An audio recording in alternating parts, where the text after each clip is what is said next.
You're listening to The Observing Eye. Pirate radio for the mind. Coming at you fresh from the computer hell cabin.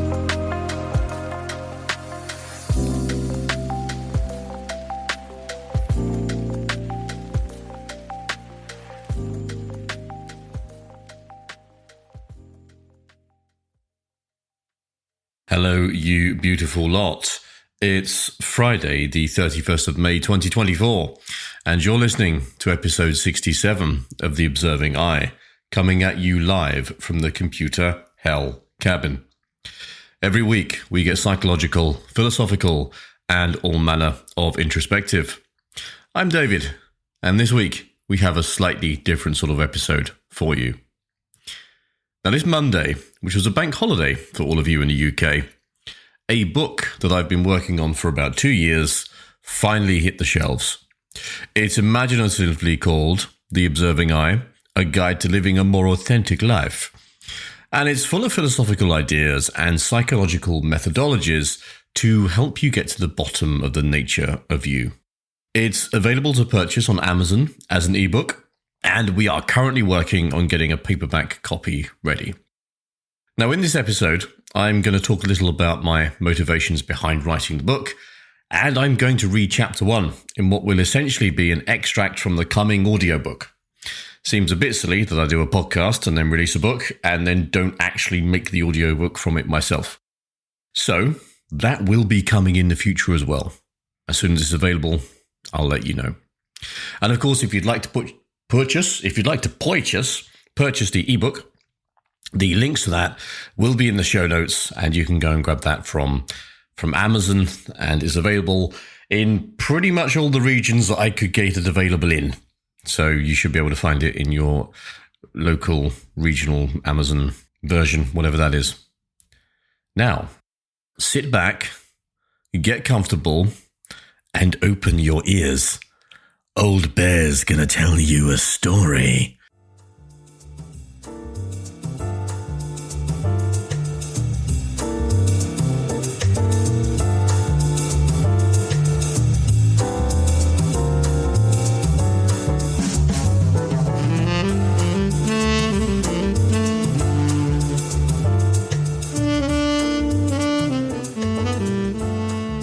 Right, so I thought I'd start by just giving you a little bit of a background on the book and why I've written it and what it covers. And this episode isn't going to be as long as usual because I thought we'd just talk about the book. We get the first chapter you can have a listen to, and then, you know, if you're interested, you can go and find out a bit more about it and purchase it at your discretion. So I actually started writing the book before I started putting stuff on Substack, which has been going since July 2022, I think. So it's just a little shy of 2 years. Now, when I started out the Substack, I never intended it to be a podcast. It was supposed to be a newsletter that went out a couple of times a week. But it evolved into something much larger and much less manageable than that. Now, the book wasn't supposed to accompany the podcast either. So back in the beginning, they were two very distinct and separate entities, and the title of the book wasn't even set in stone until a few months ago. So the whole point was that I had the Substack, which was a challenge to get me writing again. And I started out doing an article a day for about 2 months, 3 months. And I'd get up at 5:30, 6 in the morning, and I'd write for an hour or two, and then that would be the thing. And it was whatever was on my mind, essentially, that morning.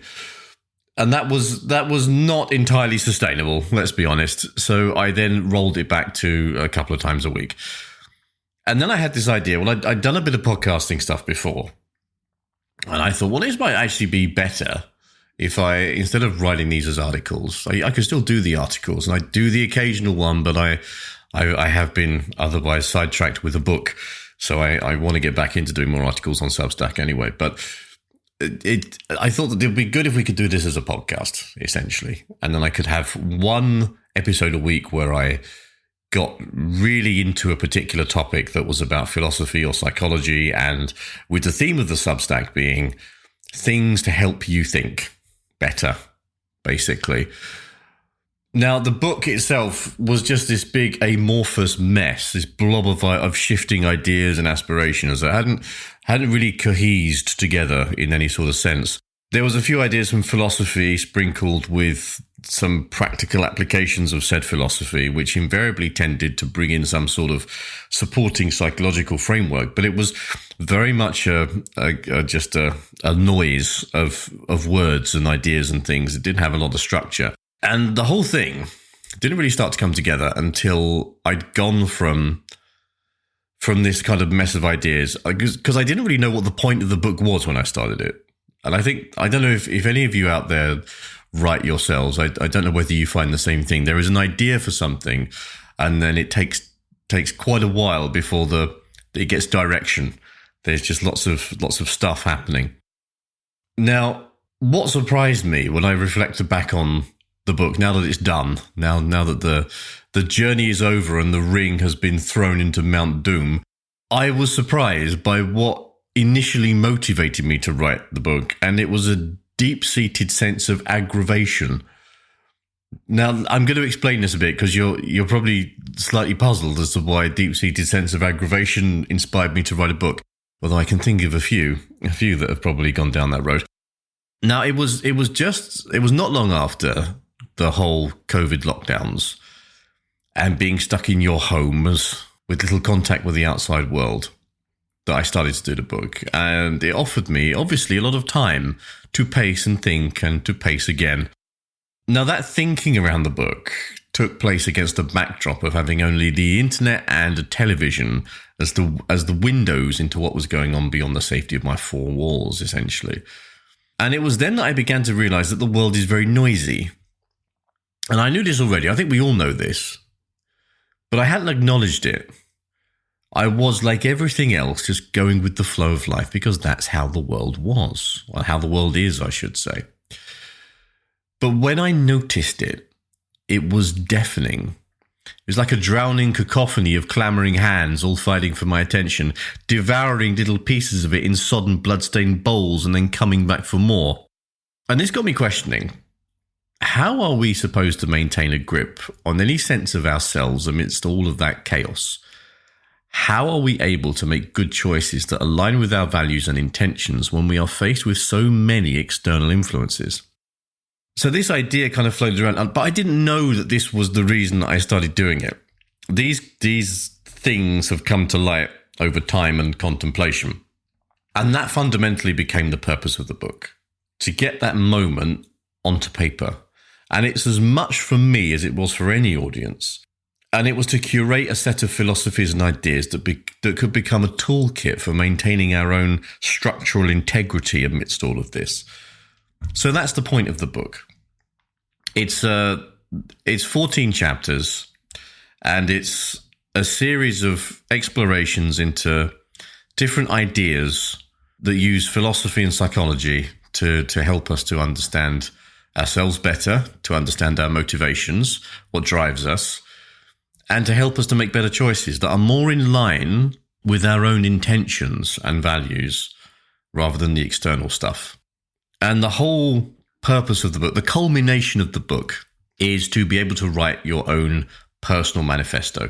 And by manifesto, I don't, I'm not talking about like the communist manifesto, cosmonauts in a bread line and all that stuff. The idea of a personal manifesto, and I've talked about this in previous episodes, where you're basically trying to create a short pamphlet of your values and your aspirations. And that's what you try to live by. But in order to understand what our values and aspirations are, we have to do a little bit of work on understanding ourselves and what all of those motivations are, and whether those motivations come from us or whether they come from the external. So that's the point. The point of the book is to get to this place where you can write your manifesto, and that becomes your guide for living. So I'd like now to move on to read you the first chapter of the book. And this is going to be This isn't going to be the audiobook version. This is me getting it out so that you can actually hear it and get a decision for whether you like it or not, or whether you think you might be interested. Because, of course, this is a podcast episode, and I'm hoping there's going to be some stuff in here that is helpful, as I hope every week. Excuse me, as I hope every week there are going to be things in here that are useful to you. But as I'm sure you all recognise, this is also a thinly veiled marketing attempt to talk about my book launch. So there is that to it as well. So I am becoming the clamouring hands that are clawing at the flesh of your attention in this case. But in a kind way. I do it with kindness and some self-interest, obviously. Okay, that's enough of me. Let's move on to Chapter 1 of The Observing Eye, a guide to living a more authentic life.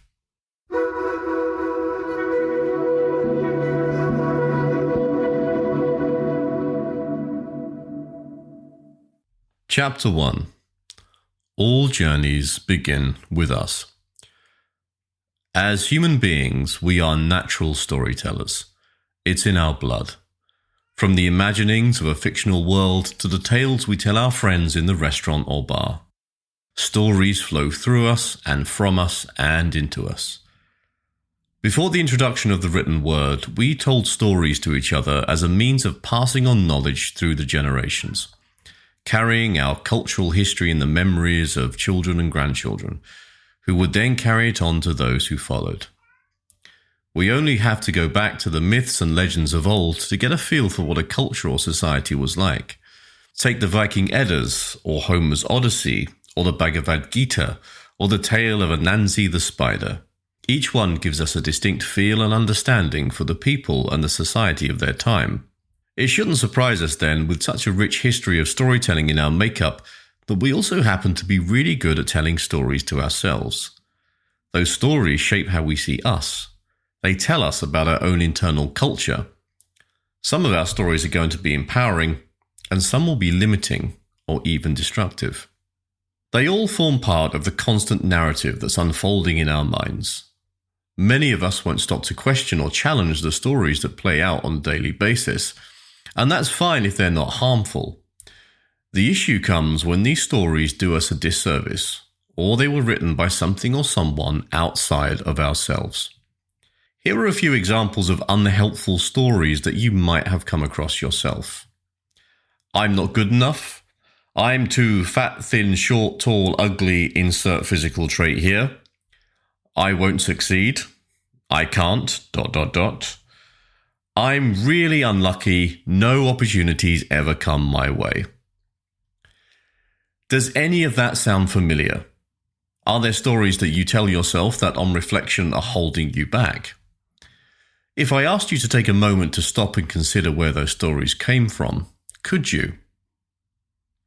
Not all of our narratives come from us.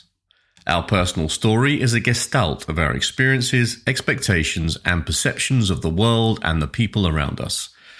What we've been through, what people have told us, how we've interpreted events through our own conscious lens. All of this plays a part in our ever-changing perspective. The legendary Japanese swordsman and philosopher Miyamoto Musashi spoke extensively about the importance of adapting to changing circumstances and maintaining a strong, adaptable mindset. He wrote that the mind has two eyes. There is the observing eye and the perceiving eye. Observation and perception are two separate things. The observing eye is stronger, the perceiving eye is weaker. Musashi calls the perceiving eye weak because it's an overlay of our prejudices and prior experiences on top of what we're witnessing in the now. Through this lens, we're not seeing the world as it is, we're seeing the world as we believe it to be. That overlay applies to our judgment of people and their motivations, it applies to the circumstances we find ourselves in, and it impacts our interpretation of the facts and the subsequent choices that we make from those interpretations. It informs our personal story. The observing eye, however, witnesses the world for what it is. It sees reality without emotion or judgment. There are no distractions, no extrapolations or fearful imaginings of what might happen. Instead, we're seeing things objectively and without bias. It's also about awareness. being present and mindful in the moment of both ourselves and the context of our experience. Our natural state is to view the world through our perceiving eye. In this, we have to recognize that our individual reality is deeply personal and unique. What we see as our world is a combination of two things: the information that comes in through our senses and a projection of our own perceptions back out again. We could put two people in exactly the same situation at exactly the same time, and their personal realities of that experience will be different. If we had a couple of people on a little sailing boat, for example, one person may be afraid of the water and the other may love it. The first person's story is going to be, if I fall in, I'm going to drown. I'm really not liking this. And the others will be, what a great day for a sail. I hate driving, and I don't drive. I've had a lot of lessons, somewhere in the region of 100 hours. At no point during any of those hours did I ever step out of the car thinking that it was fun. My perception is that there's way too much to pay attention to. My brain doesn't function well at 60 miles per hour. And what if someone does something that I can't predict and I crash and die? At the end of every lesson, even my last one, I climbed out of that car a sweaty, trembling mess. I tried a manual and then moved on to an automatic so that there was one less thing to think about. That did not help. Eventually, I decided it was in the interest of everyone's safety that I just don't do it and move on to something else. Yet there are millions of people who drive and experience none of this. The act of driving itself is no different. It's just that their stories around driving are very different to mine. Their reality of driving is not the same. Conversely, I used to love downhill mountain biking at the same time that I was learning to drive. That's not exactly safe, and yet I was totally fine with that. In fact, I loved the rush of it. I don't do it anymore thanks to a shattered elbow as a result of said downhill mountain biking, but even that doesn't change my perception of the level of danger. I'd happily get out and do it now if it weren't for the warning I received at the time that I must not break that elbow again. There is clearly some limiting belief that I have associated with driving. When I reflect on it, I'm drawn to an experience that I had when I first started to learn. My first instructor, one of many, trained college students like myself all the way up to police interceptor drivers. So on paper, I like to think that he knew what he was doing. Unfortunately, my instructor was in the midst of a divorce while he was trying to teach me how to drive. There was one particular lesson where his soon-to-be ex-wife called him up, and he took the call whilst I was driving down some windy country lanes near to where I grew up. As you can imagine, his tone changed quite dramatically after that call. He became angry, hot-tempered, and explosively criticized everything that I was doing. This, in turn, made me nearly veer into a hedge and then skim a car that was passing on the other side of the road. I say skim, I mean that any closer and the cars would have been exchanging paintwork. It wasn't until years later, when I was talking to a friend who was deeply confused as to why in my late 30s I was unable to drive, that his memory came to light. In hindsight, it was deeply unprofessional of him to A, argue with a wife that he was divorcing in the middle of a lesson, and B, direct his resulting anger towards a 17-year-old kid. The thing is, that experience stuck, and it changed my perception of driving. We mustn't make the mistake of thinking that it's long-term, prolonged negative experiences that shape our perceptions. All it takes is one single moment of experience to drastically alter our outlook. I changed instructors not long after that, but the scathing critique and the way in which it was delivered hovered in my mind whenever I got behind the wheel. My narrative had become all of that shit that had flowed out of his mouth. Don't get me wrong, I don't resent him for it. I've thankfully never gone through a divorce, but it looks horrendous. I also have no interest in cars, never enjoyed driving lessons even before that incident, and I've probably saved a good few lives by refraining from it. Yet the way that I think about driving is all through my perceiving eye. It's my experiences tainting my view of it. I might actually, with a bit of patience, be good at driving. My belief even now, however, is still that I'm not. Much like my view of driving, when we experience life, we're constantly applying the overlay of that perceiving eye onto what's happening to us. It becomes a sort of feedback loop.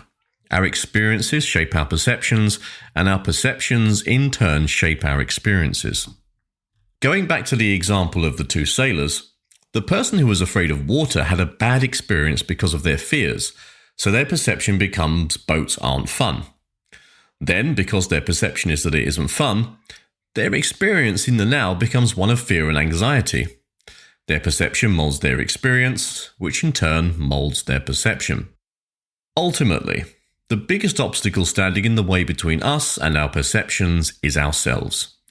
Those stories that we tell ourselves and use to judge our experiences. What I hope to do here is to help you to think about the stories that you're telling yourself, so that you can decide whether they're working in your interest or working against you. I'm going to invite you to hold up a mirror to yourself and explore what you see with your observing eye.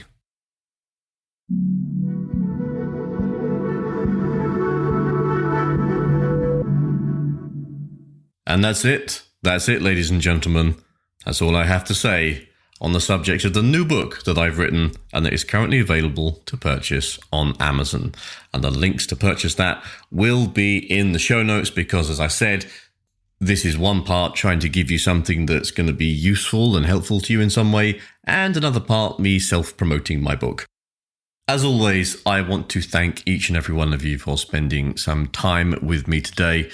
Your attention is greatly appreciated, and I hope that there's been something in this that you can take away and that is going to prove useful to you in your own life and that gives you something to think about going forwards.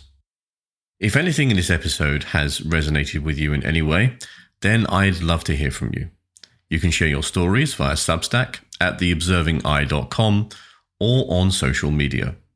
You can find us on YouTube at youtube.com/@theobservingeye and on TikTok and Instagram with the handle @theobservingeye as well. Take care, everybody. Much love, and I'll catch you soon. You've been listening to The Observing Eye. Thanks for spending some time with me today.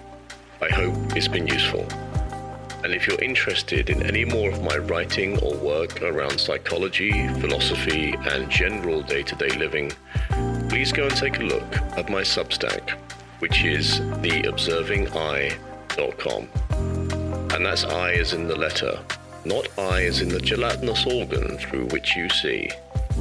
Take care, everybody. Much love, and I'll catch you soon.